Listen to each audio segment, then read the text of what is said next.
நீங்கள் நல்லவரா கெட்டவரா?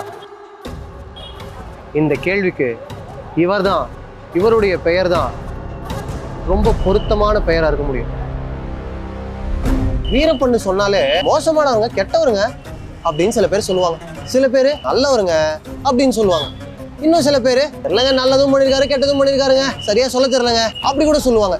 ஸோ இந்த 3 பதில்ல மக்கள் எந்த பதில சூஸ் பண்றாங்க அப்படின்னு தெரிஞ்சுக்கிறதுக்காக எனக்கு பின்னாடி வீரப்பனுடைய ஒரு பெயிண்டிங் இருக்கு.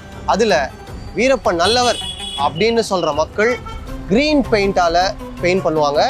வீரப்பன் கெட்டவர்ப்பா, மோசமானவர்ப்பா அப்படின்னு சொல்றவங்க ரெட் கலர் பெயிண்டை சூஸ் பண்ணி ஆட் பண்ணுவாங்க. தெரிலங்க, ரெண்டுத்துக்கு நடுவில் தான் நினைக்கிறேன், ஆர் ரெண்டு தான் நினைக்கிறேன் அப்படின்னு சொல்றவங்க எல்லோ கலர் பெயிண்டை சூஸ் பண்ணி அதில் ஆட் பண்ணுவாங்க. மக்கள் என்ன சொல்றாங்கன்னு பார்ப்போம். என்ன பொறுத்தளவுக்கு வீரப்பன் 100% நல்லவர். சமுதாயத்துல கெட்டவரா மாற்றப்பட்டவர். மற்றபடி இவர் நிறைய நல்லது செஞ்சிருக்காரு. ரொம்ப ஆளுமையோட இருக்க ஒரு ஆளா தான் எனக்கு தெரிஞ்சாரு. But he has his own shades. Good fellow, good guy, but some mistake. அவர் பாயிண்ட் ஆஃப் வியூல இருந்து பார்க்கும்போது அவர் பண்றது கரெக்ட் தான். அந்த கோவத்தை அவர் காட்டின விதம் தான் கரெக்ட். அவர் சைடு என்ன நியாயங்கள்னாலும் இருக்கலாம், பட் அதை டெலிவர் பண்ண வேங்கிறத அக்செப்ட் பண்ணிக்க முடியாது. நல்லவர். நானும் நியூஸ் பார்க்கும்போதெல்லாம் அவர் அப்படியே கெட்டவர் அப்படின்னு தான் நினைச்சிட்டு இருந்தேன். அந்த டாக்குமெண்ட்ரியில பார்க்கும்போது அவர் என்ன சொல்ல வராருங்கிறத நேச்சுரல் குணங்கள் இதுல தெரியுது. கெட்டவன் நம்ம நினைச்சுக்கிட்டு இருப்போம், but what is the reason behind அப்படின்றத இந்த டேப் மூலமா நம்ம தெரிஞ்சுக்கிட்டோம். வீரப்பன் டாக்யூ சீரிஸுடைய டைரக்டர் பார்க்கறதுக்கே சந்தோஷமா இருக்கு. இது நிறைய பேருக்கு இப்போ பார்த்தவங்களுக்கு புரியும். இது வீரப்பன் அவரோட பயோகிராஃபியோ இல்ல அவரோட கதையை சொல்ற டாக்குமெண்ட்ரி மட்டும் கிடையாது. மக்களோட வலி வேதனையை பத்தி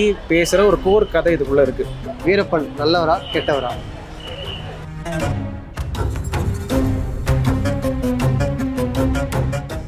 Z500 இந்த கூப்பன் கோடை யூஸ் பண்ணீங்கன்னா Z5 ஆன சப்ஸ்கிரிப்ஷன்ல 100 ரூபாய் டிஸ்கவுண்ட் பெறலாம். ஸோ அந்த ஆஃபரை பயன்படுத்தி Z5 டவுன்லோட் பண்ணி நீங்க பூசே முனுசாமி வீரப்பன் டாக்குமெண்ட்ரி சீரீஸை பாருங்க. பார்த்துட்டு உங்களுடைய ஒப்பீனியன் என்ன, வீரப்பன் நல்லவரா கெட்டவரா, அதை கமெண்ட்ஸ் சொல்லுங்க.